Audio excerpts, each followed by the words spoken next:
Well, good afternoon, guys. Hey, Tommy from the Muntz Family Homestead. Thought I'd bring you along today where I work.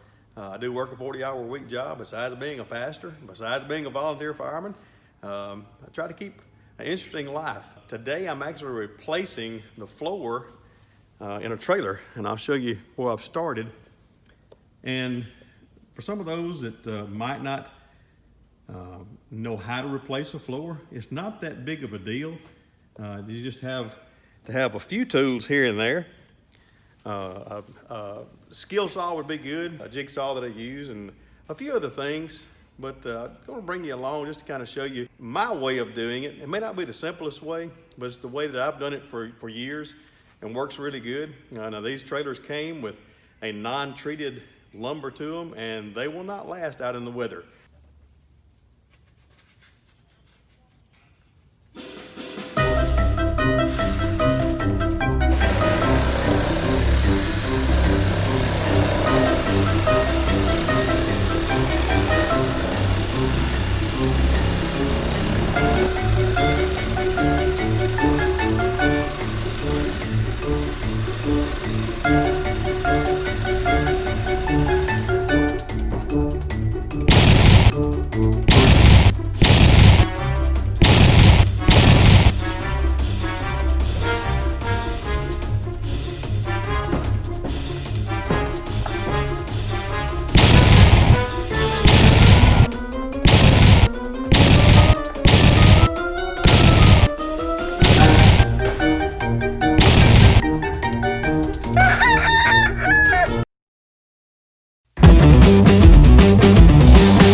I thought this thing was in better shape, but as you can see, all the pile of lumber that was actually broken out of here. As you can see, this has mechanical brakes on it.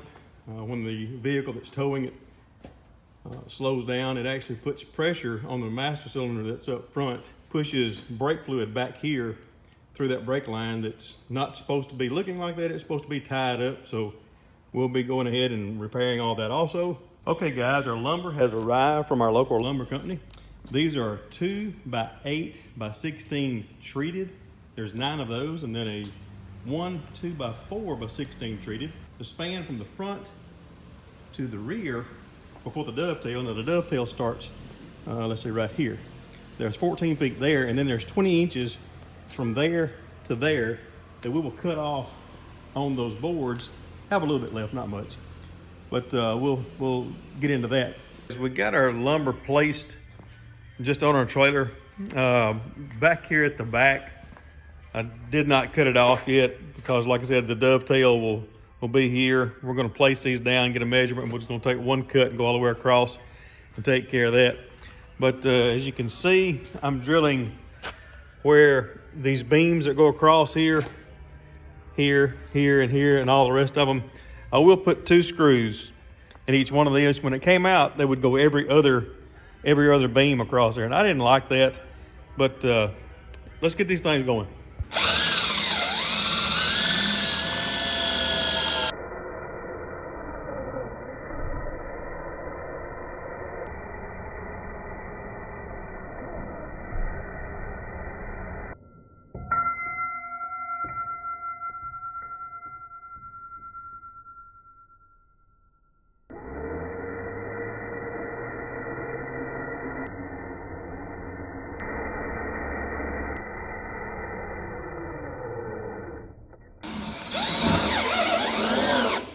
I've got 2 screws per board.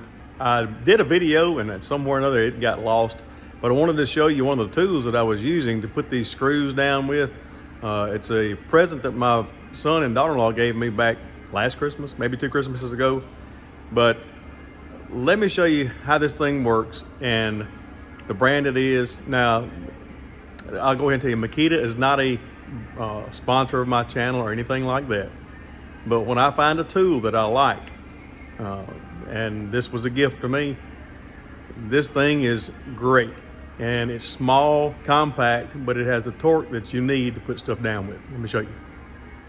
It's a Makita XDT13. It's 18 volt. It's got a quick connect right here on the front, which is very easy to just pull that out, slide your bit out, slide it back in. I've got an adapter on here for a Torx 30. That's what these screws are that I put down. Again, Makita is not a sponsor of my channel, but if they want to, I would sure take them. 18 volt, and this battery on this last, I don't know y'all, for a long time. But if you want a good Christmas idea, it's not too late for any homesteader, any mechanic, woodworker, whatever else. This is the cat's meow, as they say. Floor being laid and everything. Let me show you. See the angle that this is from here down. This is called the dovetail, and what you will do is you'll cut these off here. Then there is a 2x2 piece of angle iron that what we're going to do is we're going to drill through these. There's no use in pre-drilling these. When you put this piece down, it will hold the boards also. And then what we'll do later is come back with these pieces that we've cut off. There's about 5 inches I think we'll have to cut off of them. Then we'll start here and go to there. And then there's 2 more pieces of angle iron, one there, that we will take and cap just like we're gonna do this. Okay, here's our angle iron. We're gonna set this on top like yay. These holes where these other bolts were holding down, some of them are off a little bit, but that's okay, because when we put these boards back on here, we didn't do exact spacing that was with the other ones. And I went with about a 3/4 to an inch gap in between each one of those. May vary a little bit here and there, but when you refloor your trailer, do that. That way it's easy to knock all the dirt off of it, wash it off, and jack it up a little bit, let all the water run off of it. We're gonna drill, like I said, using the existing holes, we'll drill through the board and then back into the beam here, which will hold these down. So we'll probably put just one through the center, and as we go through there, that's what we'll do all the way across there, because there's no flexing that'll be happening there. We've got all these dovetails cut, or the pieces for the dovetail cut. This being the bottom piece here, we'll put about 4 bolts in it, and then we'll take this, slide it in this groove here, and go down through there. These are not going anywhere because they're backed up against the back part of the bumper here, or I should say the back of the trailer. But when we get that done, we'll be complete.